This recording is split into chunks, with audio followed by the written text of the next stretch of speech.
In this episode of Brave Talks, I share a poignant conversation with Jean Kwok, whose writing has topped the New York Times bestselling charts and has been enjoyed and recommended by Oprah, Entertainment Weekly, The Washington Post, and so many more.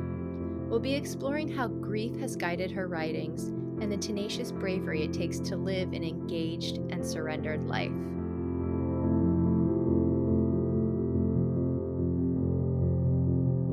I want to start off by letting the listeners know how we know each other because it doesn't feel to me like an ordinary podcast. I mean, it is, right?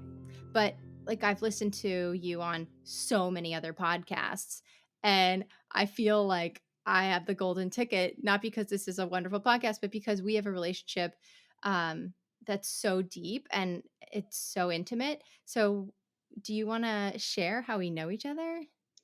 Well, of course, I mean, Emily, you are, of course, so much a part of my life in so many ways. And it really all began with my brother, Quan, who was the inspiration behind my book, Searching for Sylvie Lee. Because my Quan is the brother of mine in real life who disappeared. And Searching for Sylvie Lee is, of course, about the dazzling older sister who disappears. And I remember when he disappeared, and it was really such a difficult time for me and for my family. I mean, Emily, you and your whole family were right there for us. And Emily is, of course, many things, fashion icon. No, I mean, she's just an amazing woman in so many ways, but she's also incredibly competent. I mean, that's the thing about you. You are just so good at doing stuff. And that was a time when there was a lot of chaos and a lot of paperwork and things that just needed to be arranged with, finding him and figuring out what had happened to him. And then all of the arrangements after, they actually did find his body.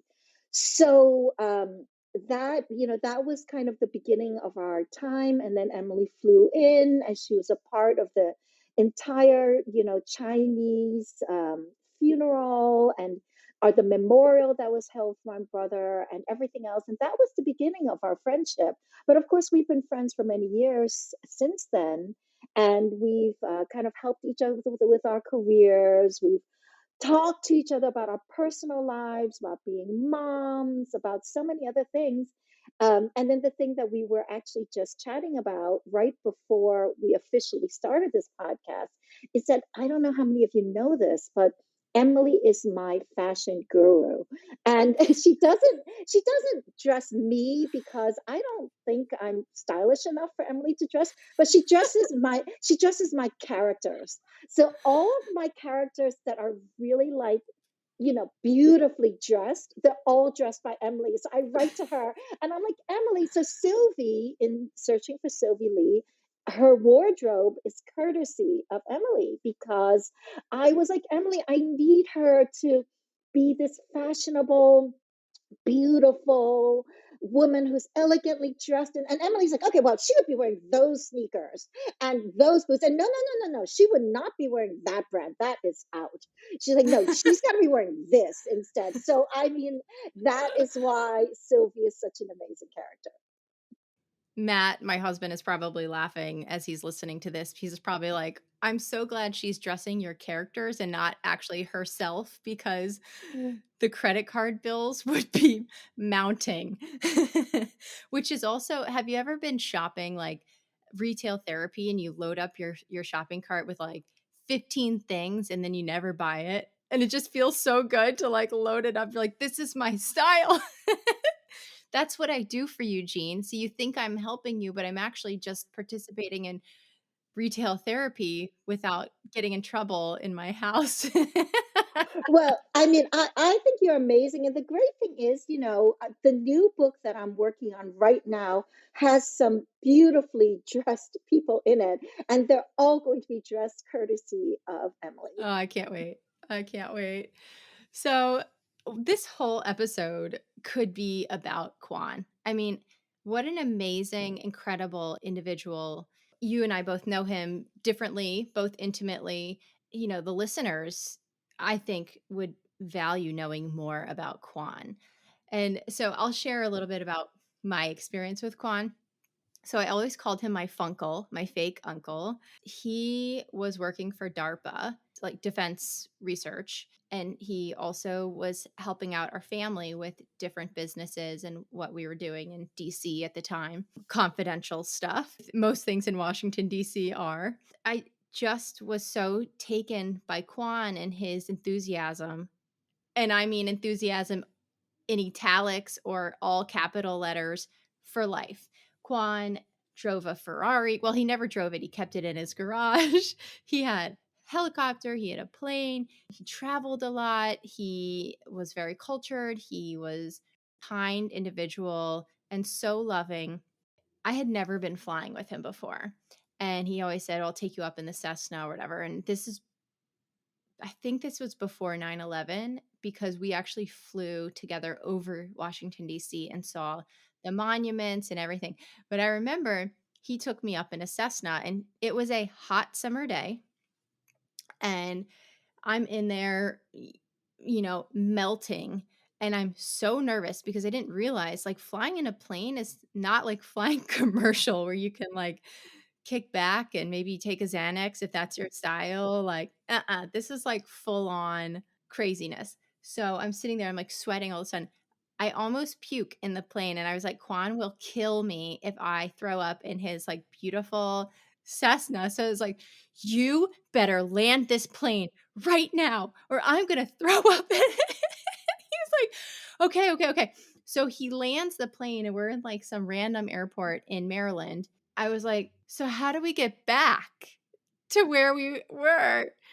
And he was like, "We have to get back in the plane." And I was like, "No, not at all. Like, I'm gonna call my family and have somebody come pick me up because I'll get sick." But sure enough, I got back in the plane and, like, before I puked again, we landed at the right airport, and I was like, "I'm never doing that again." Like, there was no air conditioning, I was melting, not my speed. So anyway, and I have another funny story that I'll share. One New Year's Eve, Quan, um so Quan never drank, but I was like, you know, out of college, like party girl, and, I we were in Idaho.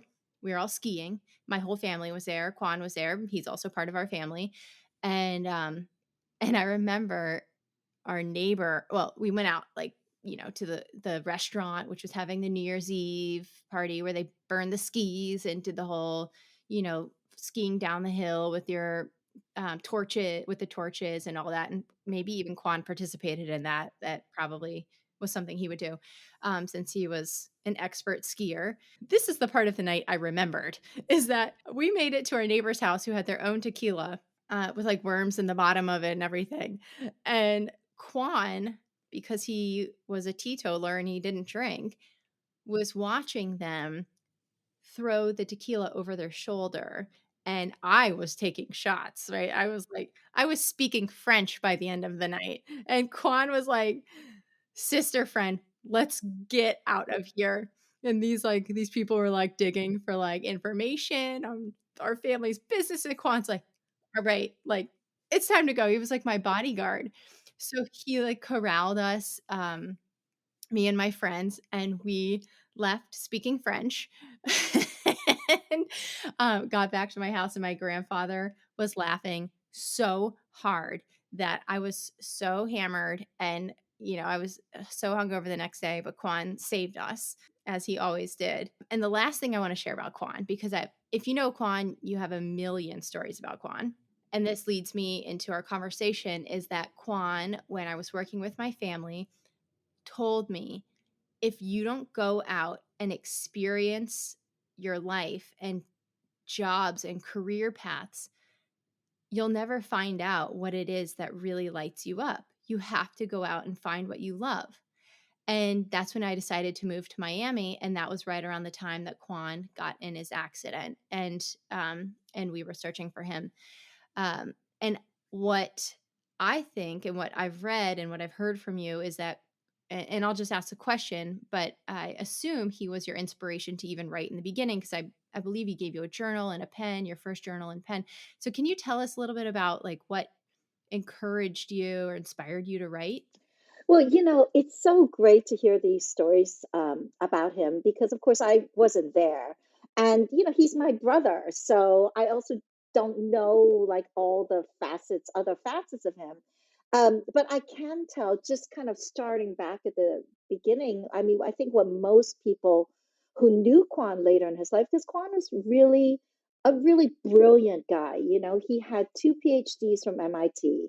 I think he held the record for the highest score on the doctoral exam or something. Like he just was one of these guys who seemed so accomplished and successful. And like you said, he was really annoying as a brother in that way. He was like James Bond. Like he could do everything, like everything. You knew if the building caught on fire, he would like find a vine and like swing you out of there. He'd like get the fire extinguisher. Like he could fly an airplane, he could fly a jet, he could race cars. He like did skydiving. I mean, he was an expert golfer. He was really so annoying, much like, of course, like you totally love him, but it's also like he just seems like this super competent guy who was born that way. But I think the thing that most people don't realize about him and about us is that we were incredibly poor. I mean, when we first came to the US, we lived in an apartment that was so run down with roaches and with rats, and that was unheated. I mean, there was not even a working central heating system in the apartment that we were living in, which was, of course, illegal, but we didn't know that. I mean, we were new immigrants and we just had no idea what was acceptable and what was not acceptable. And Quan and I and the rest of my family worked in a factory for most of my childhood for many years. In fact, Quan was there. Of course, he was also really good at working in the factory. And he worked so hard and so well that the factory owner or manager saw him one day. And when she saw how well he could work, instead of giving him praise or a promotion or something like that, she cut our wages so that instead of making 2 pennies per piece at the time, we were earning 1.5 pennies per piece of garment that we got ready in the factory, which was also illegal because, of course, you're not supposed to pay people by the piece. You're supposed to pay them by the hour, but that was our life. So Quan actually had to overcome a tremendous number of difficulties in order to get to where he came later. But indeed, I started writing when we were working in the factory, and I was sleeping on a mattress on the floor in that unheated apartment. In fact, we would just turn on the oven, and that was the only source of heat in the whole apartment. Now I think, oh my God, like carbon monoxide poisoning and so many other things that could have gone wrong, but thank goodness didn't. Although the apartment was well ventilated because the windows in the back had no glass in them. People had thrown rocks through the glass. So, they would just duck, like paste it up with garbage bags. But who knows, that might have saved our lives. The fact that the oven actually couldn't fully be contained within the apartment. But yes, one night, I was already in bed after a long day at the factory, and Quan and my other brothers would like, they were in high school. Like he would get up, he'd go to school, he'd have the whole long school day, and then, he'd come home. I mean, no, then he'd go to the factory and work a long shift like I did after school. And after that, like at 9 or 10 o'clock at night, I would go home with my parents. But Quan and my brothers would actually go on to work a second job, waiting tables at a restaurant till like 2 in the morning. So one of those days, yeah, he came back and he lay a present on the mattress I was sleeping on. So I woke up and I was like, wow, a present, because I really didn't get a lot of presents. You can imagine if we're earning so little per piece. Um, so I opened it and it was a book and it was a blank diary. Quan said to me, whatever you write in this will belong to you. So that was really the moment when I started to write. Although it wouldn't be many years later until when I was in college that I would decide to actually become a writer and to do something with that. But that was the moment when writing became one of the most important parts of my life. And it indeed, it all started with Quan. And I think the funny thing is because he was such a scientist and his whole life was really in math and science, he was still so accepting of the fact that, I went to Harvard. And when I was at Harvard, I was a physics major because I was just also really in that whole math science thing. And then when I realized that what I really, really wanted to do was become a writer, I switched into English, and Quan never opposed me. I mean, he never said, "What are you doing? How are you going to make a living?" I mean, believe me, I had enough of those thoughts because from our background and how, you know, vulnerable we felt in terms of not having enough money and not having enough to survive, I was really afraid of taking a step like that. But he never said it to me. I mean, he always just accepted that that was what I wanted to do. And he always supported me. So that was a really beautiful thing. That's so beautiful. Do you think that you and Quan both would have had such success if you hadn't had so much adversity growing up and challenges? That is such a great question. And I do think about that because I have two kids. I have two boys, and they're both really smart. And I think, like especially the younger one's still pretty young, but the older one is now 17. You can kind of see what kind of person he's going to grow up into, and he's so smart and he's so talented. He's not that driven. He's kind of like he's like, well, I'll take it, I'll leave it. He's really happy doing his things. He's got a girlfriend and he loves his friends, and he's a competitive skier and he's good at a lot of things, but he's not kind of crazy driven the way that Quan and I were. And I wonder if it's because we had such a hard time when we were younger, or is it something that's inborn? Because, of course, there are a lot of kids who are born not into circumstances quite as desperate as ours were, and who are really, really driven. I don't know. I'm not sure. What do you think? What do you think, Emily? Well, I'll tell you what I'm thinking.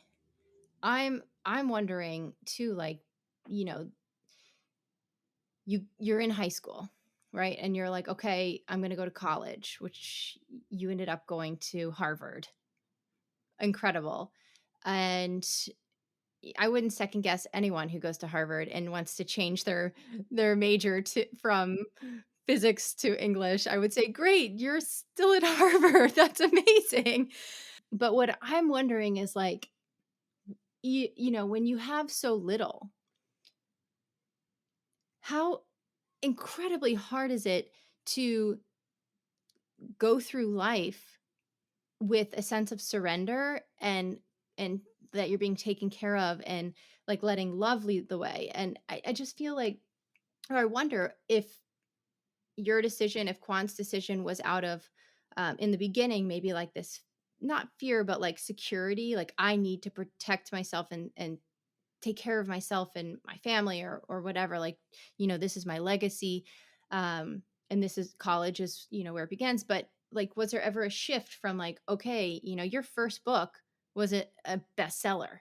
Was there a moment where you're like, okay, I can like take a breath now and like I'm a New York Times bestselling author, and I can do this, and I have the confidence now where I don't have to live in this like fear security mindset. And I'm just totally, speculating and saying that maybe you did or you didn't, or were you just like kind of like, okay, I made it to Harvard, and I'm gonna choose this path out of love. Like, what was it? What's that like, experience with fear and love? Like, are you able to come up with a moment in your mind where you're like, yeah, that's when it switched, or maybe it never switched, maybe it was always love? I don't know. Emily, that is such an amazing question. And you know what's partly so amazing about that is that I asked your grandfather exactly that same question.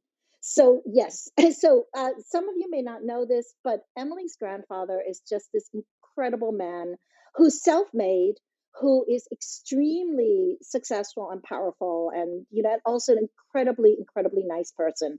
And he was, in fact, a real mentor and friend, and I think kind of father figure to my brother Quan. And so I think when we're dealing with stuff for Quan's memorial and so on, I was staying with Emily in her grandfather's house with the rest of the family. Me and I think my niece, and they like, there were a bunch of us there.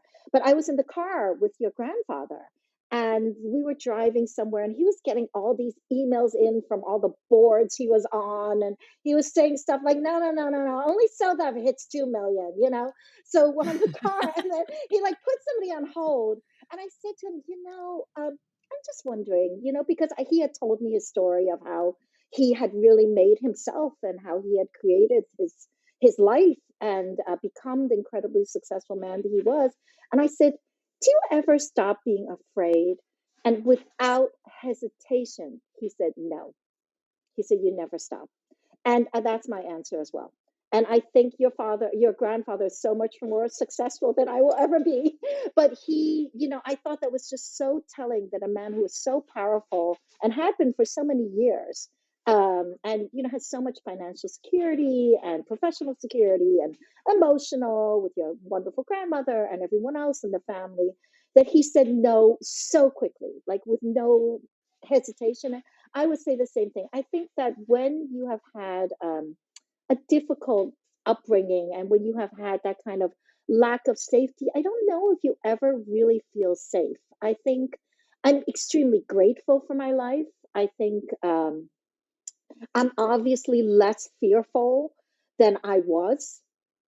When I was in college, I was much, much, much more fearful before I ever got an agent. Before I ever published my first book, I was much more fearful, hard though that might be to imagine. Um, but you know, but even now, I'm on my third book, and of course, the newest book is Searching for Sylvie Lee, which is the one that's inspired by Kwan's disappearance. And that was, a Today Show pick, a Read with Jenna pick, an instant New York Times bestseller.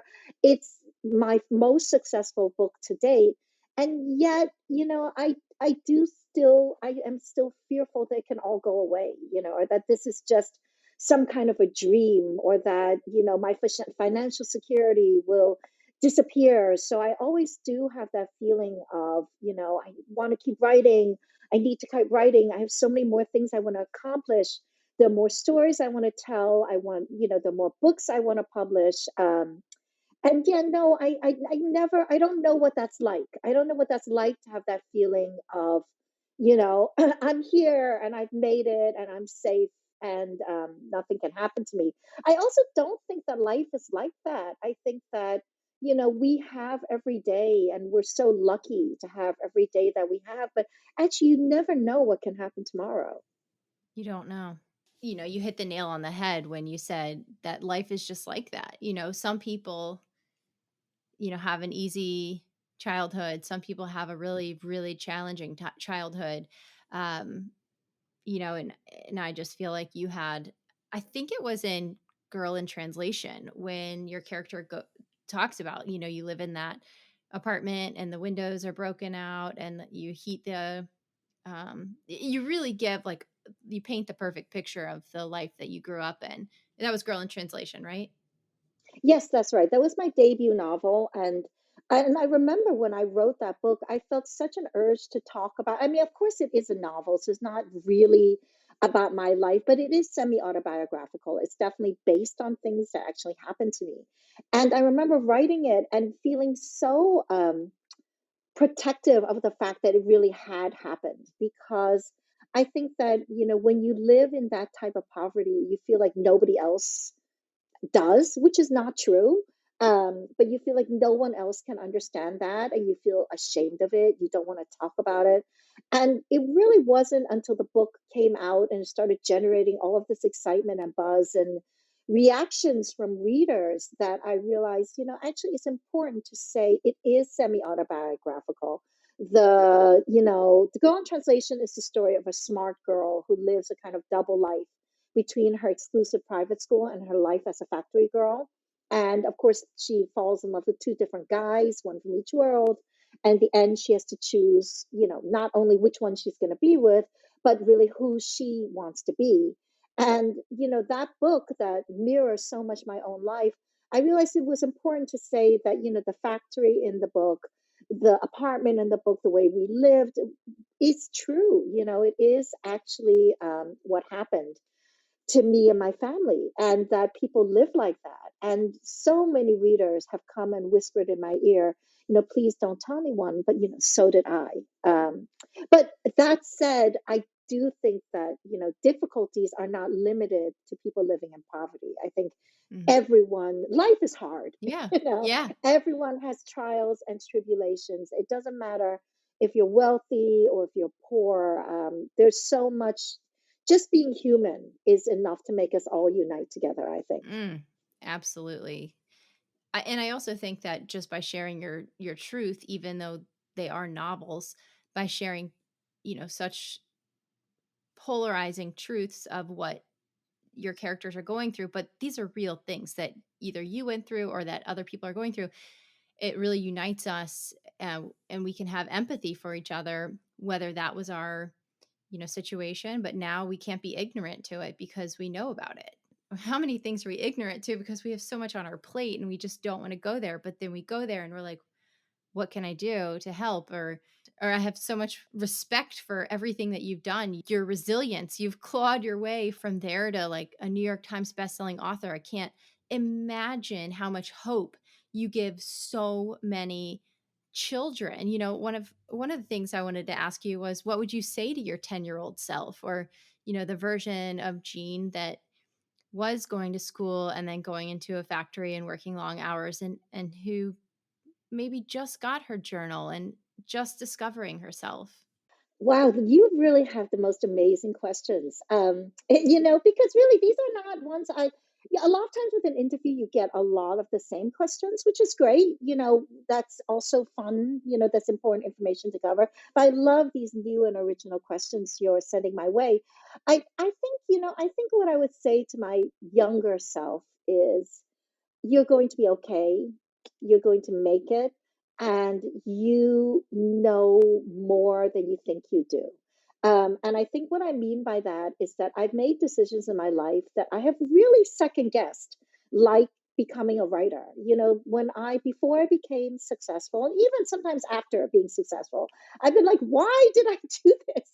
Why did I choose to go into this field that is so competitive, and where and that's so subjective. Then in a way you can't be like, these are the 40 steps I need to take to become successful in this field. As a writer, it's really very, very intuitive and subjective if you're making yourself better or if you're making yourself worse. And so I've wondered about a lot of decisions I've made. But when I look back now, I really think, actually, I did have a kind of gut instinct that said, this is the right thing to do. This is the thing you need to do. And it really hasn't steered me wrong. So I think one thing I would say to my younger self is, trust yourself. And then maybe the other thing I would say, to myself or to other people who are in life, it's just to remember to enjoy it. And I think because when you are in the middle of something and you're trying to do it well, it's so easy to forget how wonderful your life is, and how special those moments are. So, for example, Girl in Translation was my debut novel, so I was completely unprepared for it. I had to go on tour and I had to go on NPR for the first time. I was terrified. I mean, terrified. All those kind of things that every time I told someone, oh, I'm going to, be on, national radio. I mean, since then I've been on, the Today Show, but at that point, being on radio was a big deal for me. And everyone was like, oh, great, I'll tune in. I was like, no, don't tune in. I don't want any more listeners. I'm already terrified at the fact of talking to anybody in public. So all of those things, you know, I, I always want to try to remind myself, and I remind other people going through that kind of experience for the first time. There is stress and fear, absolutely, but also enjoy it, because it's an amazing thing. I mean, it's an incredible experience. Much of our lives is so special. And to take that moment, even if it's just, you playing with Ollie, or I don't know, being with somebody you really care about, or taking a walk and looking up at the sky. Those are such beautiful moments. And to take that time to appreciate that, I think is something that makes every life more valuable. My grandfather has always told me to stop and smell the roses, not because he did, but I think it's because he didn't. And he realizes, looking back, that that's probably one thing he wished he did. And now he does it more often, especially when we're over there and Ollie's playing with him and he just stops all phone calls and he's still, the ticker still going across the Mm. televisions, the ear pods are here. He's got phone calls coming in. Still, Still, he's in his 80s. Yeah, still. Yeah. And, but when we're there, he stops and smell the roses. And I know exactly what you're saying. It is so hard when you're in it, when you're in the throes of it, whatever your challenge is, whether it's postpartum and trying to get your identity back if that's something that you want. Maybe it's, creating a career path that you're not sure is meant for you but you really want it, and it's so hard when you're in, you look at, you're comparing yourself, right? There's so many things that we can do that put us into these moments where we stop being present and then we start filling our minds up with 8 bajillion pathways and thoughts that none of them are true because none of them exist right now in this moment. that's so interesting. And you know what I was wondering when I was answering that? I was wondering what that was like for you when you were modeling and then you chose to give it up. I mean, did you enjoy it? Do you wish you'd enjoyed it more? I mean, certainly a special experience that a lot of, yeah, a lot of women aspire to or dream of. I mean, what was that like for you? Sure, turn the interview around. Gene, way to go. I'm curious. So it's a great question. And actually it's very relevant to this time. I i have a love-hate relationship with modeling. I love the creative expression and I loved being on set, especially when it was an editorial and it involved a lot of artistry and creativity and trust with your team to get the perfect shot. Then you have the commercial stuff that's more like the bread and butter, which is, the catalog, the campaign or whatever. The campaign, like that, the big pictures are fun with, they bring in the big guns, the best hair person, the best makeup person, the best photographer. That's really fun. It's you're so elated and to feel like a goddess, like that feeling is just I think every woman should feel celebrated in that way. It's part of us. Fast forward, I stopped modeling because for many reasons that the listeners already know, I had body dysmorphia. I went through plastic surgery and risked my life to try and fit into a size that the industry wanted me to be and in a shape that the industry wanted me to be and everything the industry wanted me to be. And it just was ruinous to my mental health and my physical health. So I left. And recently, I have had the itch to get back into modeling, but it's almost like you have amnesia because I'm like, "Oh, I miss people paying me to take my picture and being celebrated." I'm like this lonely pandemic mom with loads of laundry, like where did that luxurious life where I had first class tickets to Europe go? I'm like, what is this dirty underwear? Like the writer in my mind is like having a field day of like, remember all these highlight reels and like our brains are wired to forget the crappy whatever it is, the negative comments from our agents, the times that we had to strip down naked in front of clients to prove that, our bodies were good enough for a job and just being reduced to a number or a size. So anyway, long answer. The end of the answer is the other day I had a call with my agent who wants me to start modeling again and I was like, what's the state of the industry right now? I mean, we're in a pandemic. What's going on? Are these models even making money? Like, I don't have a nanny for my son right now because of the pandemic. So I'm just asking all these questions. And she's like, well, you have so many followers.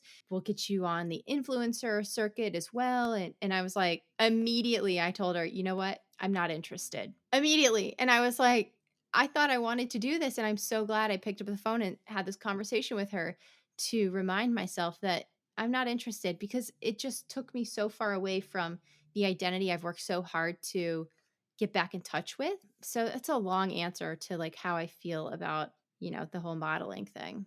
Well, it's a great answer. You know what it made me think of? Like sometimes you date a guy and you break up with him, right?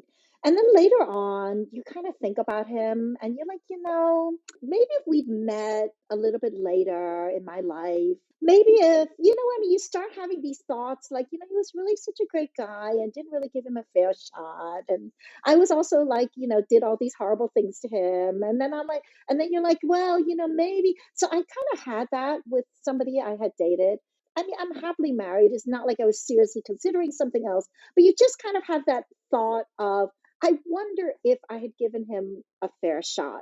And then I saw this person again. And yes, and within 3 minutes, I was like, I can't breathe.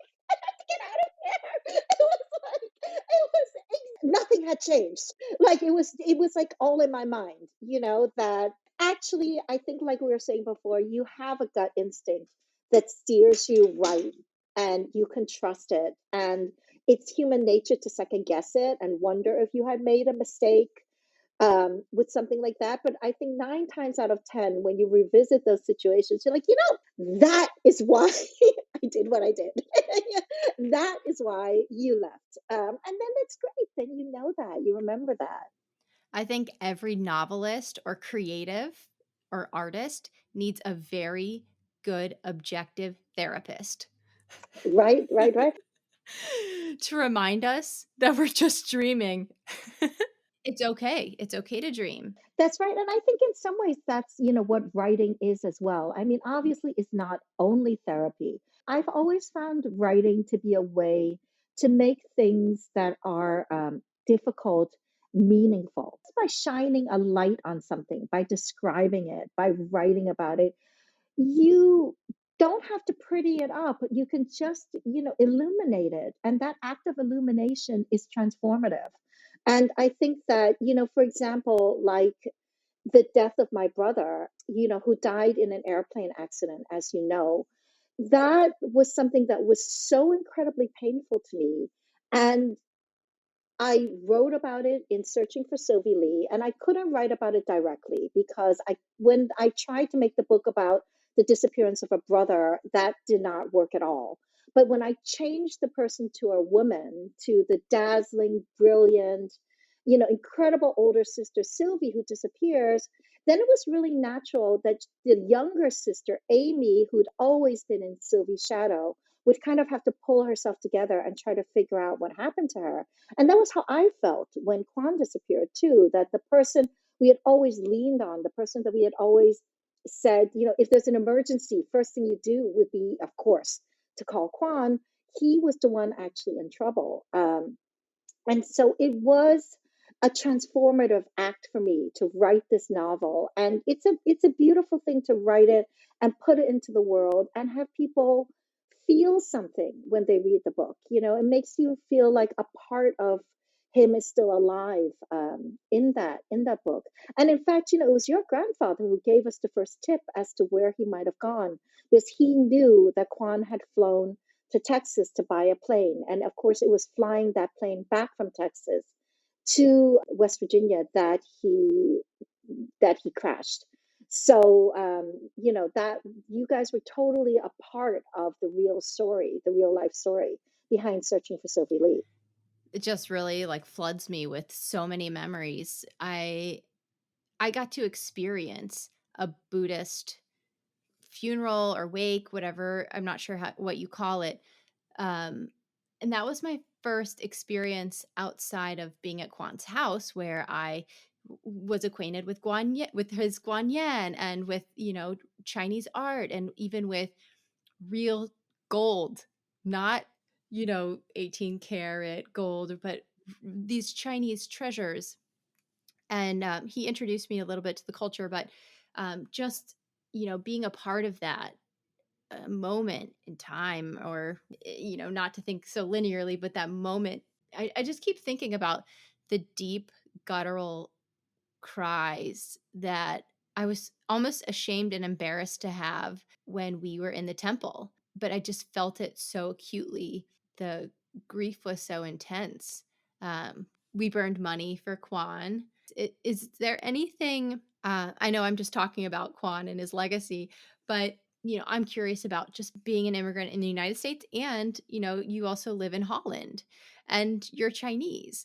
And so what has that been like for you? Do you feel like you're home everywhere you go, or do you feel like you're a foreigner everywhere you go, and you speak so many different languages? What is it like to what does it feel like to you? Well, I think, I definitely don't feel at home everywhere I go. I think indeed, if it's the opposite, I probably feel more like a foreigner everywhere I go. But I do feel like a well-adjusted foreigner. Like I feel like I know how to be a foreigner. I know how to adjust. I know how to be an immigrant. Since, like you said, I've been an immigrant twice in my life now. I was born in Hong Kong and then moved to the U.S. when I was 5. And then as an adult, I moved from the US to the Netherlands because I married a Dutch guy. So I am speaking to you from the Netherlands right now. I think that it's, the difficulty about moving from country to country is that you're never a part of the dominant culture. And what your instincts are always a little bit different from everyone else's. So in Dutch society, there are wonderful people. They're extremely trusting and permissive. So we there would be these things like the kids were 11 years old or something, and they all wanted to camp out on the banks of this river by these woods that was like a known like pickup sex joint, and no, and all the other mothers were like, yeah, that's fine. What could happen? I'm like, what could happen? Like, are you kidding me? And it's like they're 11 I'm years from New York old. City. I know. I'm like, are you nuts? They're 11 years old in a little tent all by themselves on the banks of this thing where like people are known to like meet up for sex because it's the Netherlands. You know what I mean? I mean, I'm sure it's protected sex because the woods are filled with condoms, but used condoms. It's really awful. So, I know. So I'm like, no, like, no, no. I'm like, no. But then, of course, I'm like the bad mother because everyone else is allowed to do it because they're like, oh, or, it freezes here, not very much. I mean, it's a pretty warm country, and we live on the banks of this canal. And the moment there's like a millimeter of ice on the canal, my entire neighborhood, like all my neighbors, go out and they like stand on it. And they skate on it and they jump around on it. And like parts of it are still like not frozen. It's still water, and they're like, oh, don't go there, that's water. And then they see me like hiding behind the curtain in my house, and they're like, come on out, why are you not coming, you're not neighborly. I'm like, I don't want to die underneath the ice. you know it's like if the whole neighborhood goes, somebody's still got to be around. So there are just so many things like that where you realize, you were not brought up there, and you just think about things differently. But on the other hand, I mean, it's a gift. It's a gift to know that you have a choice. It's a gift to have a different opinion, to think differently than everyone else, because you can look at issues. It's the whole thing about diversity. You can look at the world in a more rounded way. You can see things that you might not have noticed in the past. And then, of course, the cool thing about speaking Dutch and English and Chinese is that, of course, in searching for Sylvie Lee, my 3 narrators, so it's Ma, Sylvie, and Amy, they narrate the book in different languages. So even though the book is, of course, written entirely in English, when we're in Ma's head, we're thinking in Chinese. When we're in Amy's head, we're thinking in English. And when we're in Sylvie's head, we're thinking in Dutch. So you can have the joy of being a native speaker of those different languages as you read the book. But no, it is, sometimes it's not always easy, but it can't, it's enjoyable, it's funny, and it is a gift to be able to be a foreigner in different countries. It's a beautiful way to think about it. You speak about being an immigrant in such a positive way, and you talk about just opening your lens up to see the world in different ways is so valuable, and it just makes the grass greener and the sky bluer. And that's what your novels have done for me, is to open the world up in a new lens, and any good novelist will do that, hopefully. Being able to see things, not that your books are memoir, but to see things through Sylvie's eyes, and through Amy's eyes, and through Ma's eyes, and through all of your characters, and it just really stretches your empathy. Well, that's what I really hope when I write the books. And that's why I do that thing with the languages where you are really in the mind of someone who speaks a different language, because I think one of the nicest things I've ever heard about one of my books is that, my books are taught in schools, and Girl on Translation was on the curriculum. I think it was at CUNY in New York.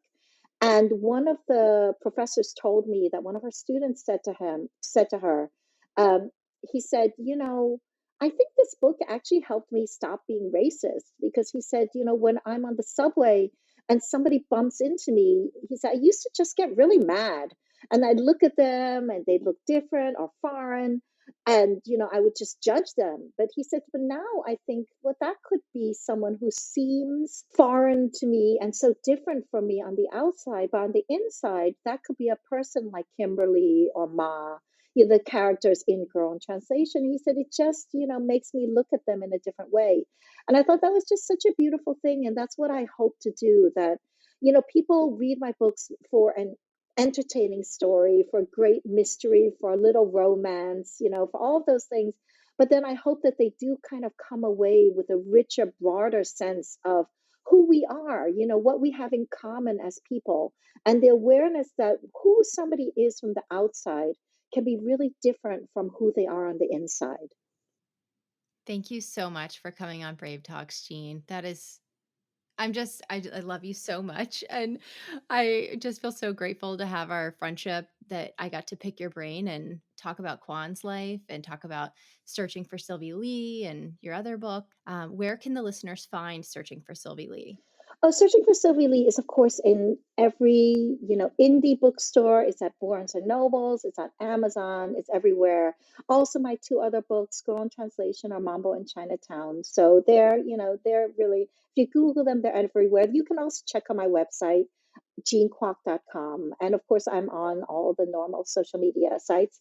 But Emily, thank you so much for having me. This has been such an incredible interview, not only because of your amazing astuteness and wonderful questions, but because it's a very personal podcast, I think, for both of us, because we have such a deep connection that goes back for so many years. I mean, just the fact that you could ask me a question about what does it mean to me, do I feel safe, and I can say, well, I asked that to your grandfather years ago.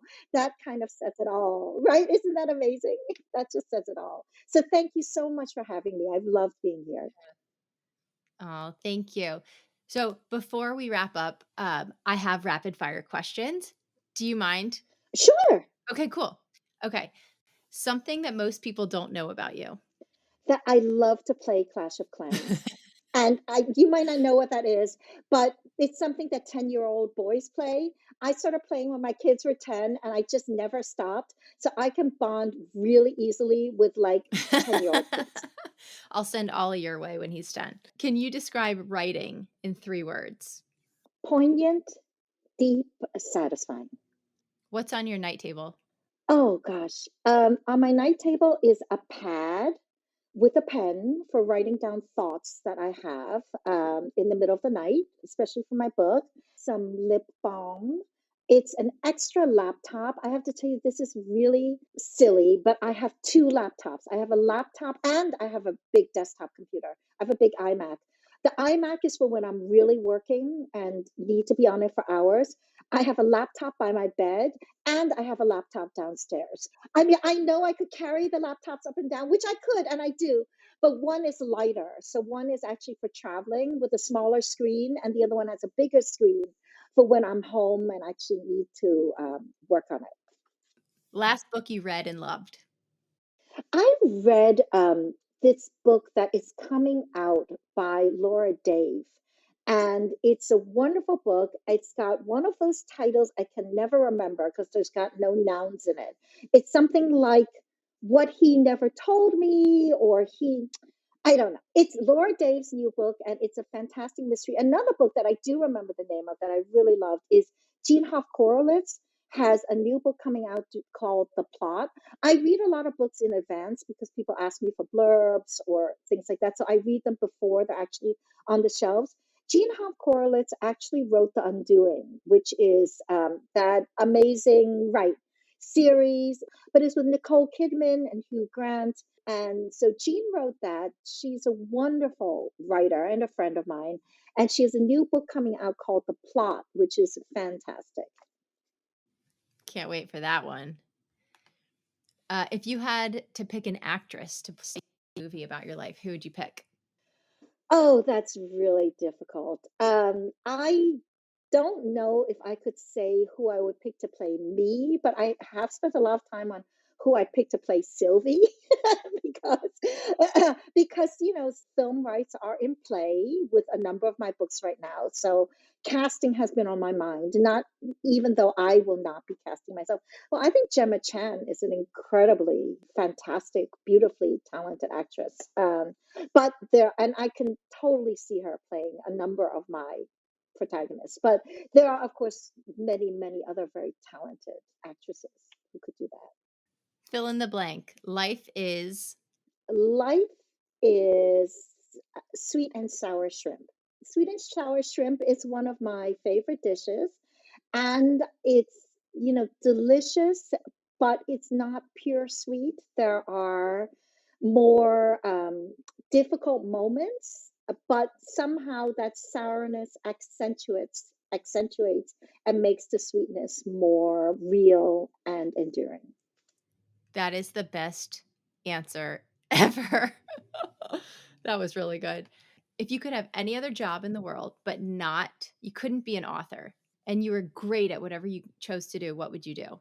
I probably would have stayed a professional dancer. For 3 years in between my degrees at Harvard and Columbia, I worked as a professional ballroom dancer. And that's actually the basis of my second novel, Mambo in Chinatown, about a Chinese young dishwasher who becomes a professional dancer and has to win a ballroom dance competition in order to save her little sister who is sick. And so I loved dancing. There was a moment where I wondered if I should stay or if I should go back to writing. And at that point, I went to see a reading by, I think it was Seamus Haley. I saw a professor of mine from Harvard there, Professor Helen Bendler, and she said, Jean, what are you doing now? And I told her, I said, I'm working as a professional ballroom dancer. And she said, Jean, you must return to the flock. And I thought, she's right. I was like, what am I doing? I need to return to the flock. And that was when I decided to go back to Columbia and devote my time to actually to writing. That's hilarious. I remember you teaching us how to dance, me and your nieces in our kitchen in Virginia. Oh my God, that's right. Yeah. Oh, that is right. You guys were amazing. You were What fun? You're like, amazing. "You're doing so well." I was like, "No." Oh, and on top of all of that, you were the inspiration for our wedding dance because remember you were like, "Emily, it's not a proper wedding unless you do an official dance." So Matt actually I was living in New York City at the time, he was in South Beach. He would have to fly up to Fred Astaire in New York City to take these dance lessons for our wedding dance, and we had this whole thing choreographed, and it was beautiful. It was gorgeous. I saw the tapes. You guys were beautiful. Oh, thank you. Thank you. All literally all thanks to you. I personally want to know in this rapid fire, what's the last thing you've burnt in the kitchen? Oh my God. Well, that would have been today.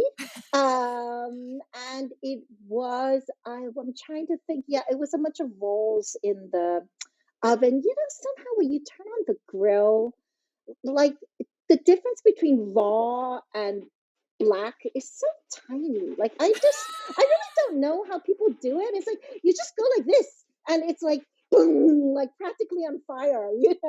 So yeah, right. Emily knows me really well. Favorite place you've ever traveled in the world? Probably Venice. Beautiful, beautiful city. And it is, there are a lot of tourists there, but it doesn't take away from how historic and how gorgeous it is and how romantic. And that's probably the reason that I set a scene in Searching for Sylvie Lee in it, because it's just such a beautiful, evocative place filled with, I think, mystery and magic. Absolutely. I haven't been yet, but it's on my list. What do you want your legacy to be? I'm really thrilled with what my life has turned out to be right now.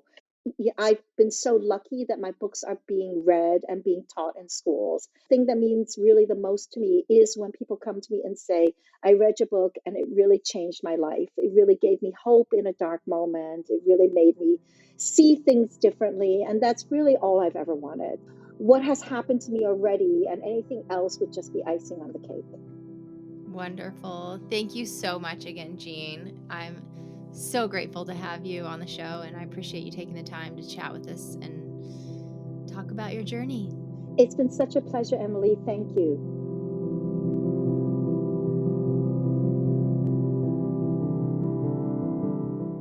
This episode is in memory of Jean's brother, Quan.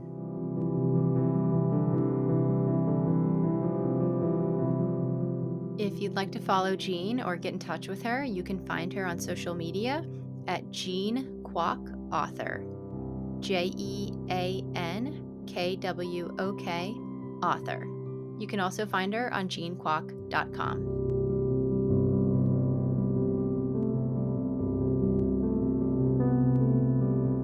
Brave Talks is sponsored by Taja Collection Custom Candles. Taja Collection has designed a very special, really beautiful, amazing Be Pretty Brave candle for all of you listeners who want to light up a beautiful message in your home or send it as a gift to those who could use bravery and courage in their lives. You can find the candle on tajacollection.com. That's TAJA collection.com. And you can search for Be Pretty Brave and you'll find the candle there. Brave Talks is produced by Madeleine Inskeep. Video production is by Wallace Cruz. The music is produced by my dear friend Murray Hidary with Mind Travel. A heartfelt thanks to these three who support Brave Talks with their incredible talent and gifts. If you'd like to receive my monthly thoughts and a recap of this month's Brave Talks, head on over to emilynolan.com and click subscribe. Thanks for listening.